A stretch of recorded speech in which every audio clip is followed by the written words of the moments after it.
இந்த வீடியோட டைட்டில் பார்த்த உடனே என்னது ஜூஸ் இந்தியாவில் இருந்தாங்களா, அதுவும் தமிழ்நாட்டில் இருந்தாங்களா அப்படின்னு உங்களுக்கு கேள்வி வரலாம். ஆமாங்க, ஒரு பெரிய பாப்புலேஷன் ஆஃப் ஜூஸ் நம்ம இந்தியாவில் இருந்திருக்காங்க, பர்டிகுலராக நம்ம தமிழ்நாட்டில் இருந்திருக்காங்க. இன்றைக்கான வீடியோ அதை பற்றி தான் இருக்க போகுது. வெல்கம் டு இனிஸ் டெம்டேஷன். நான் உங்கள் சஞ்சய். இன்றைக்கான வீடியோ எதை பற்றி இருக்க போகுதுன்னா juice in India, particularly juice in Tamil Nadu. வாங்க என் கூட சேர்ந்து இந்த ஹிஸ்ட்ரியை பார்ப்போம்.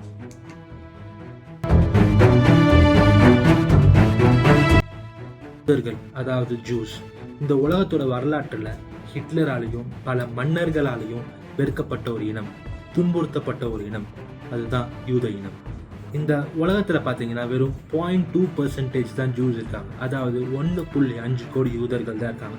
என்னதான் பாப்புலேஷனில் ரொம்ப சின்ன அமௌண்ட்டில் இருந்தாலும் பெரிய பெரிய போஸ்டிங்கில் உங்களால் ஒரு ஜூஸை தான் பார்க்க முடியும். எக்ஸாம்பிள், எலான் மஸ்க், டெஸ்லாவோட ஓனர், அவர் ஒரு யூதர். மார்க் ஜகன்பர்க், ஃபேஸ்புக்கோட ஓனர், அவர் ஒரு யூதர். சாம் அட்மன், அதாவது ஓப்பன்ஏஐ அண்ட் சாட்ஜிபிடியோட ஓனர், அவரும் ஒரு யூதர். அது இல்லாமல் உலகத்திலேயே அறிவியல் மேதாவியாக திகழப்படுற ஆல்பர்ட் ஐன்ஸ்டைன் ஒரு யூதர். லிஸ்ட்டு நீண்டுக்கிட்டே போகும். பல செஞ்சுரியாக இந்த பெரிய பெரிய பொசிஷனில் இருக்க ஜூஸை பார்த்துட்டு பல இன மக்கள் பயந்து அவங்க நாட்டை விட்டு யூதர்களை துரத்தி அடித்தாங்க. அதில் பல யூதர்கள் அகதிகளாகவும் நாடோடிகளாகவும் பல நாட்டுக்குள்ள தஞ்சம் புகுந்தாங்க. வீடியோக்குள்ளே போகிறதுக்கு முன்னாடி ஜூஸோட ஹிஸ்ட்ரியை சின்னதாக தெரிஞ்சுப்போம். இதுக்கு நம்ம அப்ரஹாமிக் ரிலிஜன் பற்றி தெரிஞ்சுக்கணும். அப்ரஹாமிக் ரிலிஜன் 3 பிரியுது: ஜுடாயிசம், கிறிஸ்டியானிட்டி அண்ட் இஸ்லாம். இந்த 3 மதத்துக்கும் தந்தை தான் அப்ரஹாம். இதில் ஜுடாயிசம் ஃபாலோ பண்ணுறவங்க நம்ம ஜூஸ்ன்னு கூப்பிட்றோம், கிறிஸ்டியானிட்டியை ஃபாலோ பண்ணுறவங்க நம்ம கிறிஸ்டியன்ஸ்னு கூப்பிட்றோம், அண்ட் இஸ்லாத்தை ஃபாலோ பண்ணுறவங்க நம்ம முஸ்லிம்ஸ்னு கூப்பிட்றோம்.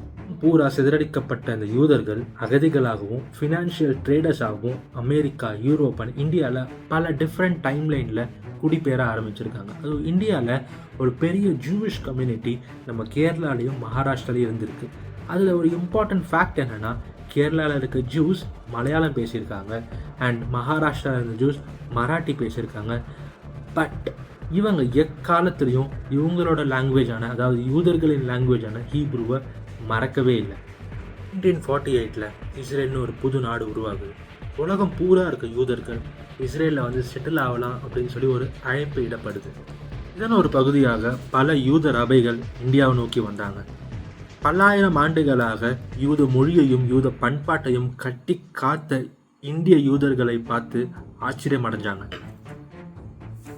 ஸோ இந்தியாவில் வாழ்கிற ஜூஸ் எல்லாருமே அத்தன்டிக் ஜூஸ் அப்படின்னு சொல்லி இந்த ரபைகள் சர்டிஃபை பண்ணதுக்கப்புறம் 1948 முடிவில் பல யூதர்கள் இஸ்ரேலுக்கு கிளம்பி போனாங்க. இன்னமும் சில யூதர்கள் இந்தியாவில் வாழ்ந்துட்டு தான் இருக்காங்க. Different types of Indian juice பற்றி பார்க்கலாம். ரொம்ப முக்கியமான இந்தியன் ஜூஸ் தான் கொச்சின் ஜூஸ். இப்போ இருக்க கேரளாவில் இருக்கிற கொச்சினில் ஒரு பகுதி தான் வந்து மட்டாஞ்சேரி. இந்த மட்டாஞ்சேரியில் இன்னமும் ஜூஸ் வசிச்சுக்கிட்டு தான் இருக்காங்க. இங்கே ஆப்ரேஷனலாக இருக்கிற ஒரு சினகாகும் இருக்குது. சினகாகுனா வந்து யூத வழிபாட்டுத்தலம். இந்த யூத வழிபாட்டுத்தலம் 1000 ஆண்டுகளாக இந்த ஏரியாவில் இருக்குது அப்படின்னு சொல்லி நம்பப்படுது.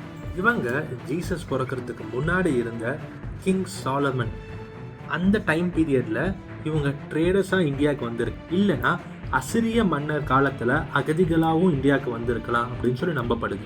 இங்கே இஸ்ரேலில் 10 லாஸ்ட் ட்ரைப்ஸ் அப்படின்னு சொல்லி சொல்லுவாங்க. அதாவது 10 யூத ட்ரைப் தொலைஞ்சிட்டதாகவும் அந்த தொலைஞ்சதில் ஒன்று இந்த கொச்சி ஜூஸாக இருக்கலாம் அப்படின்னு சொல்லி நம்பப்படுது.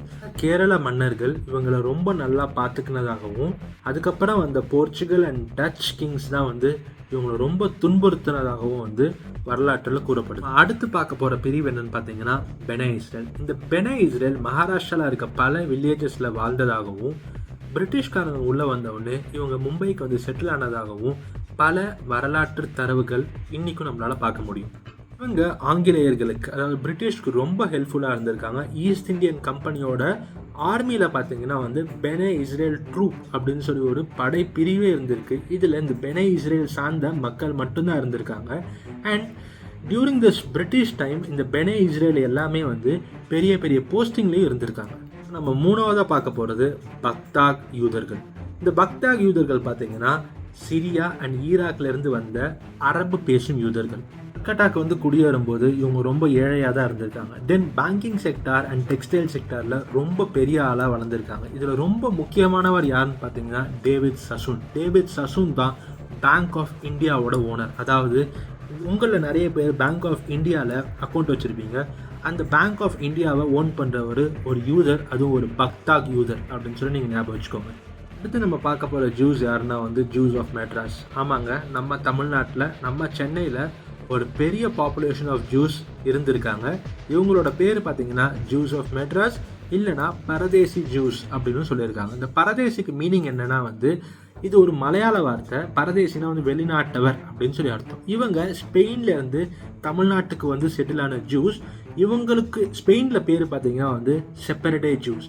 இவங்க வணிகத்துக்காக தமிழ்நாட்டுக்கு செட்டில் ஆயிருக்காங்க. இவங்க ஃபர்ஸ்ட் லடினோ அப்படின்னு சொல்லி ஒரு மொழி பேசியதாகவும் பின்பு தமிழை ஏற்றுக்கொண்டதாகவும் வரலாற்று குறிப்புகள் இருக்கு. 2020 இருந்த ஒரே ஒரு யூத குடும்பமும் இப்போ இஸ்ரேலுக்கு செட்டில் ஆயிட்டாங்க. இன்டர்நெட் டேட்டாவை பார்க்கும்போது வெறும் 2 யூதர்கள் தான் சென்னையில் இருக்கிறதா தரவுகள் இருக்கு. ரீசெண்டாக பெரியப்பட்டினம், அதாவது இந்த கிராமம் நாகப்பட்டினத்தில் இருக்கு. இங்கேருந்து நம்ம தமிழ்நாடு ஆர்கியாலஜி டிபார்ட்மெண்ட்டுக்கு ஒரு பெரிய தூண் கிடச்சிது. இந்த தூணில் பார்த்தீங்கன்னா பெரியப்பட்டினம் ஒரு துறைமுக கிராமமாக இருந்திருக்கு. அண்ட் இங்கே தரிசா பள்ளி, பியாழர் பள்ளி அண்ட் யூத பள்ளி அப்படின்னு சொல்லி 3 வழிபாட்டு தலங்கள் இருந்ததாகவும் குறிப்பு இருக்கு. இதில் இந்த தரிசா பள்ளி என்னன்னா நமக்கு சிரியா அப்படின்னு சொல்லி ஒரு நாடு தெரியும். இந்த சிரியாவில் இருக்கிற கிறிஸ்டியன்ஸ் வழிபடுற கிறிஸ்துவ தேவாலயம் தான் இந்த தரிசா பள்ளியாகவும், அண்ட் பியாழர் பள்ளி இஸ்லாமிய மசூதியாகவும், அண்ட் யூத பள்ளி ஒரு சினகாகவும் இருந்திருக்கு. சினகாவுனா யூதர்கள் வழிபாட்டு தலம். இது மட்டும் இல்லாமல் இங்கே பல கல்வெட்டுக்கள் கண்டுபிடிச்சதாகவும், அந்த கல்வெட்டுக்கள் என்ன சொல்லுதுன்னா, அதாவது கிறிஸ்டியன் ட்ரேடர்ஸ், முஸ்லீம் ட்ரேடர்ஸ் தமிழ்நாட்டுக்குள்ளே வரத்துக்கு முன்னாடியே ஜூவிஷ் ட்ரேடர்ஸ் தமிழ்நாட்டுக்குள்ளே வந்திருக்கிறதாகவும் இந்த குறிப்புகள் சொல்லுது. அது மட்டும் இல்லாமல் ஒரு இன்ட்ரெஸ்டிங் ஃபேக்ட் என்னென்னா 2017 நம்ம prime minister Narendra Modi Benjamin Netanyahu, அதாவது இஸ்ரேலோட பிரைம் மினிஸ்டரை சந்திக்கும் போது அவர் 2 காப்பர் பிளேட்ஸை எடுத்துகிட்டு வந்தார்.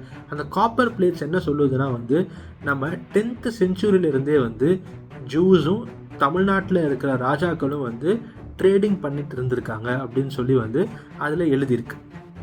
டைம் பீரியடில் முகல்ஸும் ஜூஸும் ஒரு நல்ல ஃப்ரெண்ட்ஷிப் மெயின்டைன் பண்ணிட்டு இருந்தாங்க. இதுக்கு ரீசன் என்னன்னு பார்த்தீங்கன்னா, முகல் டைம் பீரியடில் இந்தியாவுக்கும் பர்ஷியாவுக்கும் நல்ல ட்ரேட் கனெக்ஷன் இருந்துச்சு. பட் இங்கே ட்ராபேக் என்னென்னா, முகல்ஸால் அரபிக் பேச முடியல. ஜூஸ்க்கு ஹீப்ரூ தெரிஞ்சதால், ஹீப்ரூவும் அரபிக்கும் கிட்டத்தட்ட சிமிலராக இருந்ததால் ஜூஸ் தான் மொழிபெயர்ப்பாளராக முகல்ஸ்க்கு ஒர்க் பண்ணியிருக்காங்க. மட்டும் இல்லாமல் உலகத்தில் இதுவரைக்கும் 900 நோபல் பரிசை கொடுத்துருக்காங்க. அதில் 214 நோபல் பரிசை யூதர்கள் தான் வாங்கியிருக்காங்க. நம்ம இந்தியாவில் வாழ்ந்த 4 யூதர்களுக்கு பத்மஸ்ரீ பட்டமும் இந்தியன் கவர்மெண்ட் வழங்கியிருக்காங்க. 4 பேர் யாருன்னா, டேவிட் அப்ரஹாம், ஜெசிரா ஜெரால்ட், நசீம் அண்ட் எஸ்ராமர். மட்டும் இல்லாமல் மும்பையோட மேயராக 3 முறை யூதர்கள் இருந்திருக்காங்க.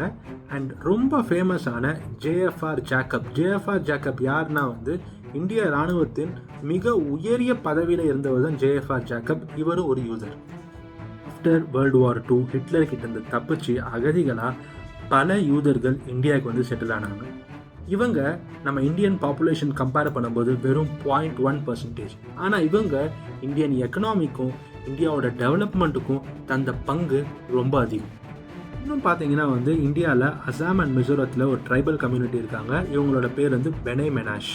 இவங்க இன்னும் பல ஜூவிஷ் ரிச்சுவலை ஃபாலோ பண்ணிட்டு இருக்காங்க. இவங்களும் ஜூவிஷ் டிசெண்டன்ட்னு சொல்லி நம்பிட்டு இருக்காங்க. பட் இவங்களால தாங்களும் யூதர்கள் அப்படின்னு சொல்லி இஸ்ரேல் கவர்மெண்ட் கிட்ட ப்ரூவ் பண்ண முடியாத காரணத்தினால இவங்க இன்னும் இஸ்ரேல் போகாமல் இந்தியாவில் இருக்காங்க.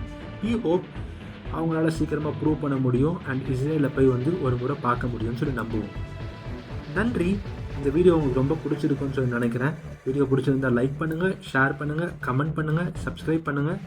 And yeah, so that's it for the video. See you in the next video, guys. Bye-bye.